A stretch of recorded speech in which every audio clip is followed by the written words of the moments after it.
Say they're seeing a rise in RSV, respiratory syncytial virus cases. What doctors think is behind the spread of that illness. A nice, comfortable morning, lows 50 to 58, including mid-50s at Delphi, Flora, Lafayette, Attica, and Fowler. And highs today, 77 to 82, including the 82 at Attica. And we got to 79 degrees at Delphi. We'll talk more about how long this nice weather will hang on next. You're watching News 18 at 6. News from where you live.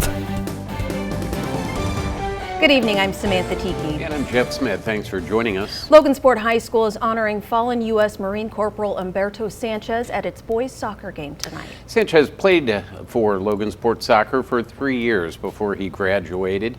Sports 18's J.D. Arland is there now with a live report. J.D.? Hey there, Jeff and Sam. Yeah, Logansport High School will honor their fallen alumni, Corporal Humberto Sanchez, with a moment of silence in between the JV and varsity game, as well as these T-shirts that we've just seen. These were printed in a single day after the request was put in. That's Sanchez's senior picture. Of course, he wore the 2 jersey, and that is what is on the back. Coaches and players will walk out for the moment of silence with that on. Now, Sanchez was a member of the class of 2017 here at Logansport High School. Several members of that team will be here in attendance for tonight's ceremony. Again, JV game ending momentarily. We're in the first half. After that one ends, in between the break between this one and the varsity game, that's when that moment of silence will be. We'll have a full recap on News 18 at 10 and 11 as a community remembers one of its fallen. Reporting live in Logansport, J.D. Arland, Sports 18. Well, J.D., thank you. The Tippecanoe County coroner has ruled a deadly Lafayette shooting a homicide. Coroner Carrie Costello says the preliminary autopsy results show 24-year-old Jeremy Dumas died from a gunshot wound. As we reported, police late Tuesday found Dumas lying on the sidewalk on Teal Road West with wounds to his chest and arm. The final cause and manner of death are pending toxicology results. And Jeremy Dumas's death was one of 3 high-profile crimes in a Southside Lafayette area in about 3 months. The crimes happened near 2 longtime problem properties, Romney Meadows and Spring Gardens Apartments.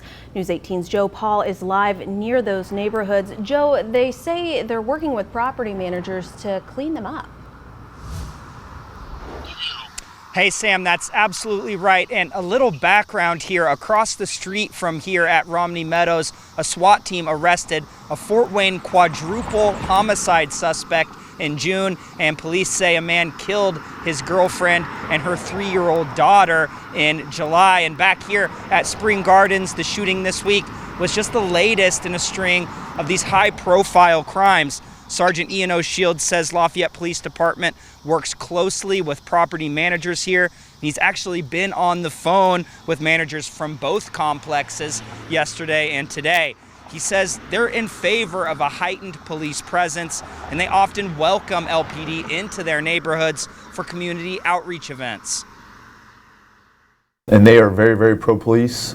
You know, they don't want issues on their property either. And we do welcome, and we are communicating with property owners and management just like we would any other property that's having issues. LPD also has direct access to security camera feeds in the area, and the department maintains trespass agreements to arrest anyone in these neighborhoods without a lease. LPD also makes their presence felt with police liaisons and off-duty details in both of these neighborhoods. I reached out to Spring Gardens Apartments, but a representative declined to comment. Reporting live in Lafayette, Joe Paul, News 18. Okay, Joe, thank you very much. Well, as you can see in that live shot behind Joe, plenty of sunshine and clear skies again today. Yeah, I was out at Columbian Park today, and there were so many people just out enjoying this beautiful weather. Penguins? Maybe. I didn't go in the zoo. Oh, okay. I was tempted, but I didn't go in the zoo. You know how I love the penguins. Yeah. But the nice weather may not be lasting too long. We're expecting some possible showers. Chief Meteorologist Chad Evans is here to let us know exactly what we can expect. Hey, Chad. Yeah, we're going to soak this in because this time last week we had heat indices exceeding 100. In some places 115.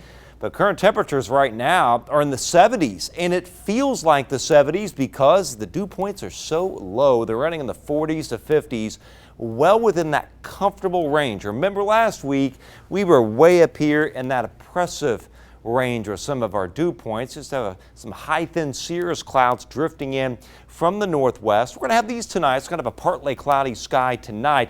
All this rain here, this is kind of the remnants of what was once Hurricane Nora in the Pacific, brought flooding rains to parts of Arizona, Utah, New Mexico, Colorado. That's moving this way, but there's a little more moisture pooling down in Texas. And as the cold front approaches, we're looking at at least some scattered rain for part of the weekend. In the meantime, partly cloudy tonight.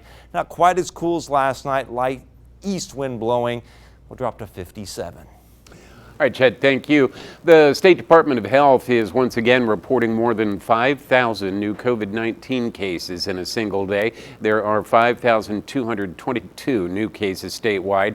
That includes 78 in Tippecanoe County, 119 in Howard County, and 53 in Cass County. Across the state, there have been another 23 deaths connected to coronavirus. Among those, 2 in Clinton County and 1 in Howard County. There are currently 137 active cases on Purdue's West Lafayette campus. According to Protect Purdue, there are 121 students and 16 employees.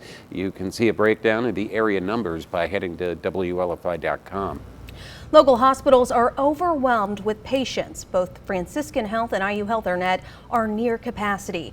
Patients are having to wait in the emergency room for hours. Both hospitals say an uptick in ER patients and staffing problems are to blame. They also say they've seen a spike in COVID hospitalizations. Some of those needing care are having to wait in an ER bed for hours before they can be moved to another floor. That can delay them from getting the exact care they need to get better. Franciscan Health Lafayette's Dr. Daniel Wickert says it's a continuing statewide problem. We're struggling to find capacity at times for where to send patients that would be outside the scope of care that we would provide here in Lafayette. IU Health Arnett's Dr. James Bean says having less COVID hospitalizations would help the problem. He's stressing the importance of masks and getting vaccinated.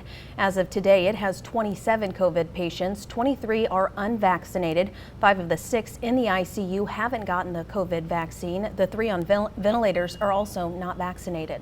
Franciscan Health Lafayette has 32 hospitalizations. 14 of those are in the ICU. 7 are on ventilators. Dr. Wickert says 88% of their COVID patients are unvaccinated. Indiana's largest hospital system says more than 1,000 employees failed to meet Wednesday's deadline to get COVID-19 vaccinations and are being suspended immediately. Indiana University Health operates 16 hospitals in Indiana. More than 97% of the system's roughly 36,000 employees have complied with the vaccination requirement, which was announced back in June. That means that about 1,080 employees haven't been vaccinated. A spokesperson says fewer than 20 employees of IU Health Arnett in Lafayette have been suspended. They are eligible to return to work if they prove partial or complete vaccination. More than 3,000 employees of IU Health Arnett's more than 3,000 employees of IU Health Arnett are vaccinated.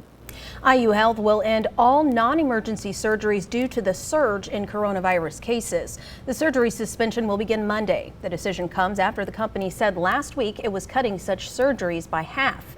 In a statement, IU Health says this temporary change is needed to relieve pressure on care teams and free up space for critically ill patients. And local hospitals are also seeing a spike in respiratory syncytial virus cases. RSV is a common respiratory virus. Symptoms include a runny nose, coughing, sneezing, wheezing, and fever. Most people recover in a week or 2. However, RSV can be serious, especially for infants and older adults. The virus normally spikes in the winter. Dr. Bean says the medical community doesn't know why cases are high right now, but there is somewhat of an idea why. We did such a good job of preventing its spread last winter because of all the social distancing and mask wearing. And once we've opened up and started connecting back with people and reduced our social distancing, that it allowed the germ to spread. Dr. Bean says to contact your child's doctor if you suspect a case of RSV. Most cases can be treated by a doctor's office. Well, voting is now closed for our